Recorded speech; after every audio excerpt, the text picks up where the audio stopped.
Karl బక్ Nobel సాహితీ బహుమతి పొందిన నవల ది గుడెత్ సుక్షేత్ర 10వ భాగం 3/7/24. దీనికి తెలుగు చేసింది పివి రామారావు. 10 భాగాలు అయిపోయాయి. 11వ అధ్యాయంలోకి వచ్చి వీళ్ళంతా వాంగ్ కుటుంబం అంతా దక్షిణాది ఒక రైలు మీద దాన్ని అగ్ని పెట్టారు అంటారు, అగ్ని బండి. ఆ అగ్ని బండిలో బయలుదేరి ఇరుక్కుంటూ తోసుకుంటూ ఎక్కి బయలుదేరారు. అది చెప్పుకున్నాను. అతని వద్ద ఉన్న 2 వెండి నాణేలలో టిక్కెట్టు కొనగా ఇంకా కొన్ని రాగి నాణేలు మిగిలాయి బ్యాంకుకి. ఆ టిక్కెట్టుతో సుమారు 100 మైళ్ళ దూరం పోగలరు. పక్క స్టేషన్లో రైలు ఆగగానే వ్యాంగ్ 4 రొట్టె ముక్కలు ఇంత అన్నం పిల్లల కోసం కొన్నారు. అంత మాత్రం ఆహారం వాళ్ళకి దొరికి చాలా రోజులే. అన్నానికి మగం వాచి ఉన్న అది లభించే వేళకు పిల్లలకి ఆకలి చచ్చిపో వాళ్లను బతిమాని తినిపించాల్సిన పరిస్థితి. ముసలివాడు మాత్రం తన కట్టి ఇగుళ్లతో బలవంతంగా రొట్టె ముక్కను సాధిస్తున్నాడు, తింటున్నాడు. పెట్టెలో ఉండే వాళ్ళంతా నవ్వేట్టుగా ముసలివాడు. ప్రతివాడు తినక తప్పదు. కొన్నాళ్లుగా పస్తుండటం పరిపాటైపోయింది. అయినా దొరికినప్పుడు తినాలి కదా. దొరికినప్పుడు తిన్నా అజీర్తంతో చావంది. అందరూ ఈ నెరసిన గడ్డం ముసలివాడి మాటలకు నవ్వారు. వ్యాంగు ఉన్న డబ్బంతా ఆహారాన్ని ఖర్చు పెట్ట దక్షిణాదికి చేరుకోగాని గుడిసె వేసుకునేందుకు కావలసిన చాపలు వగైరా కొనటానికి కొంత డబ్బు మిగిల్చారు. ఆ పెట్టెలో ఇంతకు పూర్వం దక్షిణాది అనుభవం ఉన్న స్త్రీ పురుషులు చాలామంది ఉన్నారు. వారిలో కొందరు పని పాట చేసుకునేవారు, కొందరు యాచన మీదనే అడుక్కోవటం మీదే ఆధారపడి రైల్లోని వింతలను కిటికీ గుండా భూమి తిరగటాన్ని చూసి వాంగుకు అలవాటైపోయింది. పెట్టెలోని వాళ్ళు మాటలు వింటున్నారు. తనకే అన్నీ తెలిసినట్టు ఇతరులందరూ అజ్ఞానులైనట్టు భావించి తమ తమ అలివితేటలను వెలిబుచ్చుతూ పెట్టెలోని వాళ్ళంతా గట్టిగా మాట్లాడుతున్నారు. అందులో ఒకడు ఇలా అన్నట్ట, ఏమని? అతడి పెదిమలు ఒంటె పేదవలాగా ఉన్నాయి. మోటు మనిషి. మొదట గుడిసె వేసుకునేందుకు 6 చాపలు కొనాలి. ఒక్కొక్క దాని వెల 2 పెన్నీలు. అయితే పల్లెటూరు చేష్టలు చేయక తెలివిగా ప్రవర్తిస్తేనే, లేకపోతే ఒక్కొక్క దానికి అనవసరంగా 3 పన్నీరు నొక్కేస్తా. నాకు బాగా తెలుసు. దక్షిణాది పట్నవాసులకు నాకు టోపీ వేయించడం మాత్రం సాధ్యం కాదులే.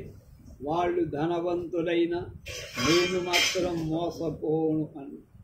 తన్ను మెచ్చుకుంటున్నారా లేదా అని చుట్టూ చూస్తాను. వాంగు ఆద్రగా వింటూ నవ్వుతూ తర్వాత అతడు కింద కూర్చున్నాడు. ఆ రైలు పెట్టెలో కూర్చునేందుకు ఆసనాలేం లేవు. అంతా కింద కూర్చోడు. దుమ్ము దుమారం నిండి ఉంది పెట్టెంత. రైలు చక్రాల శబ్దానికంటే ఎక్కువ స్థాయిలో వాడు మాట్లాడుతున్నాడు అక్కడున్నాడు. తర్వాత చాపలతో గుడిసె వేసుకొని భిక్షానికి బయలుదేరే ముందు మన్ను బురద పట్టించవని చూసేవాళ్లకు సాధ్యమైనంత జాలి కలిగేటట్టు తయారై వెళ్ళాలి. జీవితంలో ఎప్పుడూ యాచించి ఎరగడు కాబట్టి వాంగుకు ఈ మాటలు రుచించాలి. కాబట్టి బిచ్చమెత్తాలా అడిగాడు. కొత్తవాడు ఆహా తప్పక, కానీ కడుపు నింపుకున్న తర్వాతని. దక్షిణాదిలో తిండికి కరువు లేదు. పొద్దున్నే లేచి ఏ సత్రానికి పోయినా ఓ పిన్ని ఇస్తే కడుపు నిండా తెల్లని బియ్యం గంజి పోస్తాం. త్రాగి కులాసాగా బిచ్చానికి బయలుదేరవచ్చు. వచ్చిన దాంతో పెరుగు, కోసుగడ్డ, ఎల్లిపాయ కొనవచ్చ అంటే వెల్లుల్లిపాయ ఈ మాటలు విన్న తరువాత వ్యాంగ్ కొంచెం ముందు మరుగుకు పోయి రహస్యంగా తన దగ్గర ఎంత డబ్బుందో లెక్కేసుకుంది. చేపలకు ఒక పూట గంజికి సరిపోయి ఇంకా 3 పెన్నీలు మిగలచ్చు అంటే దీంతో కొత్త జీవితం ప్రారంభించచ్చని సంతోషించారు. కానీ జోలి చేతబట్టి పోయేవాళ్ళు బిచ్చం అడగాలన్న అభిప్రాయం అతనికి చికాకు కలిగించి ఏం చేత కాని పిల్లలు ముసలివాడు చివరికి ఓలాను కూడా ఆ పని చేస్తే చేయవచ్చు, కానీ కష్టం చేసే తాహతుండే తాను మాత్రం యాచించడం ఎలా అనుకో. కాబట్టి అతన్నే మళ్ళీ ఇలా అడిగాడు, కాయ కష్టం చేసుకొని బతికేందుకు అక్కడ అవకాశం లేదా అన్న. ఆ పన ఇష్టముంటే ఏ ధనవంతుడైనా రిక్షాలో కూర్చోబెట్టి లాక్కెళ్ళచ్చు. పరిగెత్తి శరీరం వేడికితే రక్తం ఊడుతుంది. ఆ స్వేదమంతా ఎవరైనా వచ్చి పిలిచే వరకు కాచుకొని ఒక చోట నిలిచి ఉంటే మంచు వలె పేరి అట్టగడుతుంది. యాచనే నాకు మేలు అని అతడు నేల మీద ఉమ్మేస్తూ హేళనగా మాట్లాడి మొత్తం అందరినీ తిట్టడం ప్రారంభం. దాంతో వాంగ్ ఇంకేవి వాడి ప్రశ్న వెయ్యదు. ఈ మాత్రం అక్కడి విషయాలు తెలుసుకోవటం అతనికి ఎంతో మేలై గమ్యస్థానం చేరగానే ఏం చెయ్యాలో అర్థమై కాబట్టి వెంటనే ఓలాను ముసలివాణ్ణి పిల్లలను అక్కడ ఉన్న ఇంటి దగ్గర ప్రహరీ గోడ కింద కూర్చోబెట్టి ఓలాను వాళ్ళ కావలి పెట్టి చేపలమ్మే బజారు వెతుక్కుంటూ పోయి దారిలో చేపలమ్మే వీధి ఎక్కడుందని వాళ్ళని వీళ్ళని విచారించి వాళ్ళేం చెబుతున్నారో అతని మొదట అర్థం కాల భాష మారుతుందని. దక్షిణాది వారి మాట అంత చురుకుగా వేగంగా ఉంటుంది. వాడు చెప్పింది అర్థం కాక మళ్ళీ వాళ్ళని ప్రశ్నించినప్పుడు ఇతని మాట వాళ్లకు తెలియక కోపగిస్తూ ఉండేవాళ్ళను. కాబట్టి వాంగు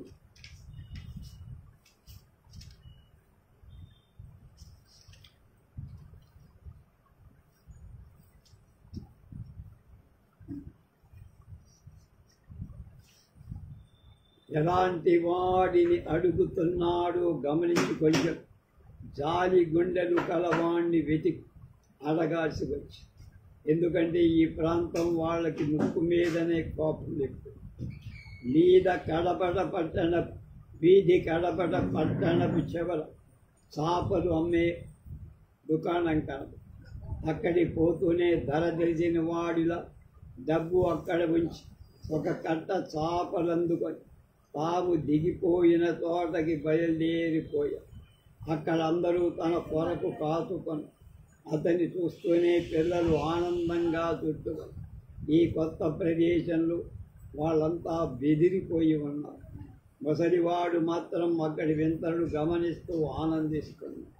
ఆశ్చర్యంతో వాంగలంగుని చూసి ఇలా అన్నాడు, చూడు, దక్షిణాది వాళ్ళంతా ఎంతగా బలిసి ఉన్నారు.